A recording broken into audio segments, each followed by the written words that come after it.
warahmatullahi wabarakatuh. Perkenalkan, nama saya Dian Herlinda dengan NIM A1A1220005. Baik, di sini saya akan memaparkan materi makalah saya yang berjudul Teori Barang Swasta dan Teori Barang Publik. Baik, langsung saja ke materinya, yaitu A. Teori barang swasta.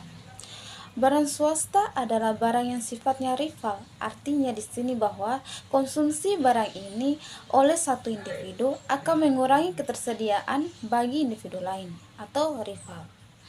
Dan seseorang dapat dicegah dari mengakses atau menggunakan barang tersebut jika tidak membayar. Contoh barang swasta adalah makanan, pakaian, dan kendaraan pribadi. Karena sifatnya yang tidak bisa dijual secara langsung dan barang swasta biasanya diproduksi dan didistribusikan oleh sektor swasta melalui mekanisme pasar. Secara teori, pasar akan bekerja secara efisien dalam menyediakan barang-barang swasta. Apabila kompetisi berlangsung sehat, informasi sempurna tersedia bagi semua pelaku pasar dan tidak terdapat eksternalitas. Harga pasar mencerminkan nilai marginal barang bagi konsumen serta biaya marginal produksi bagi produsen. Dalam kondisi persaingan sempurna, jumlah dan harga barang swasta yang dihasilkan akan berbeda dalam titik efisiensi secara ekonomi. Oleh karena itu, dalam sistem pasar bebas, barang swasta merupakan jenis barang yang paling mudah dan efektif disediakan tanpa campur tangan pemerintah. Bagian B. Teori barang publik. Barang publik adalah barang atau jasa yang memiliki karakteristik utama, yaitu non-rival. Non-rival berarti konsumsi barang oleh suatu individu tidak mengurangi ketersediaan bagi individu lain. Untuk mengecualikan siapapun dari mengakses barang tersebut terlepas dari apakah mereka membayar atau tidak.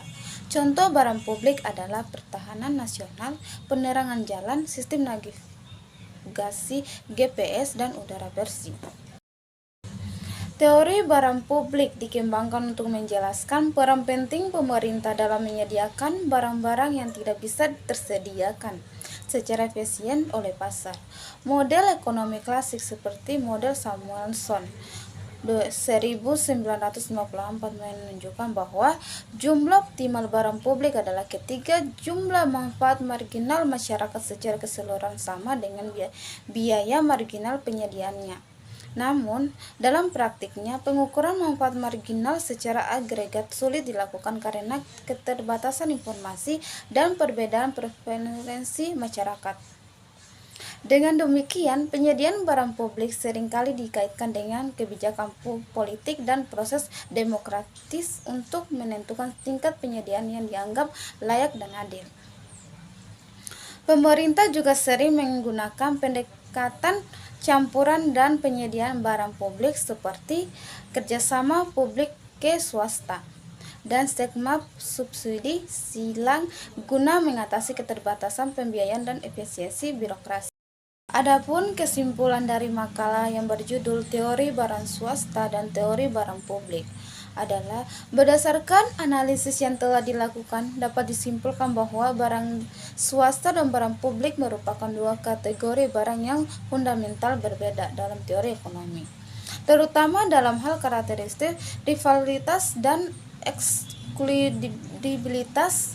Barang swasta dan sifatnya yang rival dan eksklusif umumnya dapat dialokasi secara efisien melalui mekanisme pasar berdasarkan interaksi permintaan dan penawaran. Sebaliknya, barang publik yang bersifat non-rival seringkali mengalami kegagalan pasar karena adanya masalah free rider yang mengakibatkan penyediaan yang suboptimal jika hanya mengandalkan mekanisme pasar.